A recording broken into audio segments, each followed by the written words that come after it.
Greetings and welcome back to Monster Legends for another special feeding episode. This time we're going to be feeding a fellow that I picked up at the very recent Top Monsters breeding event. And I hear he's pretty top.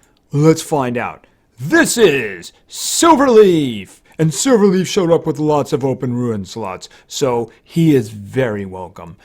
Silverleaf is a legendary, he's nature, he's very spiritual, he's in the good legions, and he takes time for adventuring.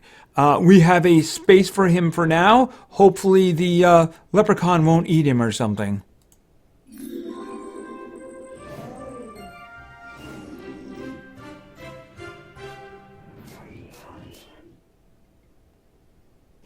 Okay, well that looked interesting. To be honest, I'm not actually sure what he does because I never really looked into his skills, but I guess we're going to see them now.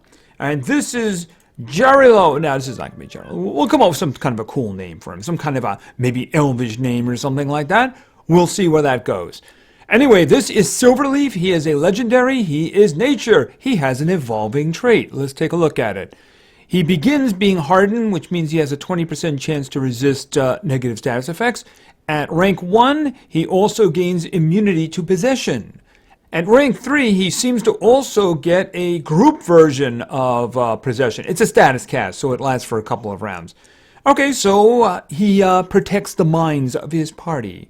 Let's see what else he does. All right, his stats. Let's look at his strength. Strength isn't too terrific, but I'm guessing that's probably not what he does. His life is pretty good, approaching 200. He's going to be kind of meaty. Speed. He's pretty fast, so we're going to see whether or not his skills are made for speed. Speaking of skills, let's look at his initial ones. The Herbalist deals low physical damage to one enemy, and Voice of the Forest deals low nature damage to one enemy. I'm guessing he's not a direct damage dealer then. And then, of course, that special skill, Stargrass Growth. Removes positive status effects and deals very heavy nature damage to all enemies, removes negative status effects and gives 100% life and stamina, and applies skill mirror to all allies. Wow, I'm guessing he's supporty? I guess we're going to find out. Silverleaf is one of the youngest yet wisest spirits of the forest. He was just a young elf when he first saw the future in the stone of his staff. He's made several predictions that have helped the creatures of the forest to prepare and protect themselves against the dangerous invasions like Zizanas. Okay, can he help me with the lottery numbers for next week? You know, Powerball? I'll be talking to you later. All right, well, you know what? He's just a little lad, and if he's going to lead against invasions, we need to feed him up. I'm sure he's going to appreciate tomatoes. So let's get him to level 4. And there he is. Okay, so let's get skills. Let's start at level 7. Smoke of Duropero. I don't know. It's an initial one, so I'm not going to have to worry about it. Deals moderate nature damage to one enemy. Applies poison to one enemy. Okay. I guess he's going to be doing poisoning. So let's continue to level 10. Way of Kodo. Deals moderate special damage to one enemy, applies daze to one enemy. Okay, well, you mix it in with something else and it might be useful. How about poison and daze? That sounds good. Alright, so let's continue to level 15. Rites of Passage. Deals low special damage to one enemy, applies skill mirror to itself. Okay, well, that's interesting. Could it be high damage in a skill mirror?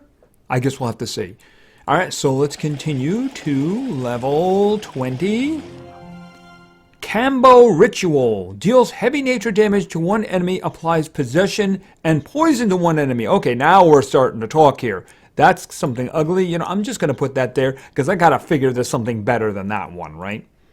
And that might be the kind of thing I would keep because that's pretty good right there. Yes, it is. Alright, so let's continue to level 25. Path of Haikuri deals very heavy special damage to one enemy, removes 50% of stamina, and dazes and bleed one enemy. Okay, I don't know, I kind of like that one. I'm going to put that in for that or something. I guess I'll just throw it here. Yeah, I mean, I'm not going to keep that one. It's kind of low damage. So this one here is really good, though. good single target hit, right? Lots of good stuff happening there. Taking away half their stamina, dazing them, and then giving them bleeding too. So, and a lot of damage there too. I mean, he's not a damage dealer, but the other stuff's really going to help. All right, so let's continue to level 30. Turn back their rage. Removes all negative status effects from one ally, applies skill mirror to one ally, applies life regeneration to one ally. That's a pretty good one for, I'm going to put it there, of course. Support. Pretty good one for support right there. That way, if someone's going to die, you take all the bad stuff off them, give them regeneration, and you give them a skill mirror, so if anybody does attack him, well, they're going to pay for it. Evade would have been a nice addition to that. But, you know, I'm just reaching, right? All right, so let's get to level 35. Sage of the Diviners. Deals moderate nature damage to all enemies, applies possession and poison to all enemies. Well, that's going in the first spot right there. All right, so I'm guessing he's kind of got some denial there too, because that's some pretty good denial. I don't even know if I need the other one right now. I guess we'll have to see what else he's got. So let's just go to level 40. Guess 2 more, right? Non-violent disobedience. Removes all negative status effects from all allies. Removes 75% of stamina from all enemies. Applies to... Wow, that's pretty good right there. Let's see. I was just thinking, do I need this one anymore? I have a really good single target guy right here, right? And it's a 1-round cooldown. Do I need this one anymore? Because I've probably already possessed them and poisoned. The poison will be going for a while. This one sounds really good. I mean, in the first round, it would leave them with 25% of their stamina, but it would be more like a second round thing you would do. That's really good. I mean, it takes away negative... I mean, that's something you use later in a fight, right? All right, so I think I'm going to swap that one out for now. You do have one more skill coming, right? All right, so let's see what it is at level 45. All right, no, not that one. Not that one. So let's just go over to maybe level 50. The Other Cheek. Applies skill mirror to all allies. Applies life regeneration to all allies. You know, I don't think I need this one anymore. I mean, I can already remove negative status effects with this one, right? And this one, if you take that away, this is a skill mirror for one ally and life regeneration for one ally. I'd rather do that for the whole group, right? I mean, that would be much better situation. So I think I'm going to swap that in. Okay, so he's a good mix here of denial and support. And he does do some damage with the torture effects, right? So I do believe, however, we're done. So we're just going to get him all the way up to 60. Yeah, we got that one there. And all the way to 60. And we're done. All right, let's just take a quick look to make sure nothing was missed here. Yeah, that one I'm going to keep, absolutely. This one I like. I like the 75% removal of stamina. You do that in like the second or third round, and you're just taking everything away from them at that point, right?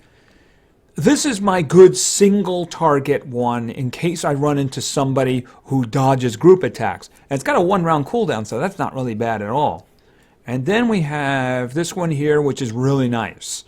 Really nice. Skill mirror for everybody, life regeneration for everybody. That could be very, very good. All right, let's see. Is there anything that I wanted? No, that one, when I got the other one, I didn't need that one anymore. That's a single target version. I have that covered for the group with 2 different skills. Wave the Kodo. Okay, we're way back in the beginning now. Yeah, we're back in the beginning. All right, so I think that's it. Let's check out some stats. Yeah, his strength isn't very good, but then again, yeah, I mean, that's not what he does, right? He does, even though some of his skills do heavy damage. I think there was one that does very heavy damage. That's really not what he does. I mean, let's look at the one that does very heavy damage. It was this one here. Right, it does very heavy special damage, but it also takes away half of their stamina, dazes them, and makes them bleed. So, I mean, it's not really a big issue that he doesn't do a lot of damage with that, right? His life is very good, just a hair off of 13,000. His speed is very good, 2254. I'm feeling like a broken record here, but yeah, you're probably going to go speed with this guy. You really could, if you wanted to, make him like a total support guy, put all support speed on him, and then have somebody else being the primary denial, and he could just be playing in the background, being denial and support. You could do that. I'm thinking I might try that with this guy, you know? I mean, do you want to go primary denial? There's a lot of guys who have some really great stuff. This guy working in the background could be very damaging and such. You put a whole bunch of support speed on him, make your primary denial go faster, and he can just help with both things, support and denial. So, I mean, that's something to consider. Definitely something to consider. All right, let's check out the skills, and we'll see what it is I am talking about. All right, we'll start with this one. Sage of the Diviners. Deals moderate nature damage to all enemies, applies possession and poison to all enemies. Now, that is pretty good denial. It's going to do decent damage, and it's going to give them poison, right? So that could easily be a denial-ish one, but it does do damage and such. Then we have this one. Non-violent disobedience. Removes all negative status effects from all allies, removes 75% of stamina from all enemies, applies daze to enemies. Now this one is a good mix of denial and support. You're taking the bad stuff off of your guys, you're taking most of their stamina away, and then you're dazing them too. So, I mean, this is a good denialish supporty thing. You wouldn't use this in the first round unless you thought there was a reason to. And then we have this one, Pass of Haikuri. Deals very heavy special damage to one enemy, removes 50% of stamina, applies daze and bleed to one enemy. All right, so this is, of course, a really good thing you can do to one enemy. And it's always important to make sure you have something like this for those individuals who dodge group attacks. If all you have is group attacks, well, then you're not going to do anything to them. And that could be very ugly. This is a very good solution right here. You're going to do pretty good damage, even though he doesn't have the strength for it. But you're also going to take half his stamina away. You're going to daze him and make him bleed. So really, really good attack. And once again, it's kind of denial-ish, kind of support. Well, actually, it's more denial, kind of damagey, that kind of thing. And then we have this one. The Other Cheek. Applies skill mirror to all allies. Applies life regeneration to all allies. This is pretty good support right here. You're giving them life regeneration, which means over time their health is going to come back. But you're also giving your guys a skill mirror, which means if an attack is done against them, they're going to reflect it back. See, a damage mirror means that the damage would be reflected back, but not the effects. Skill mirror means the entire skill will be reflected back. So that can be very, very useful indeed. So yeah, he's a good mix of denial, support, and a little bit of damage thrown in there too with the poison and the bleeding and such like that. Yeah, very, very good indeed. Yeah, in terms of runes, I'm seriously leaning on like all support speed for this guy because I just don't see using him as a denial, even though you could do that. I see him more as just a guy in the background who's going to be supporting, helping, also helping with denial too. So yeah, very, very strong individual here, very strong individual. He's not going to be in the next video, but he will be in the next one afterwards in terms of testing. I do want to get to this guy, but there are others ahead of him. Anyway, this is Silverleaf. He is very, very good indeed. Anyway, thank you very much for your attention. I really appreciate it. And play games because games are fun. See ya.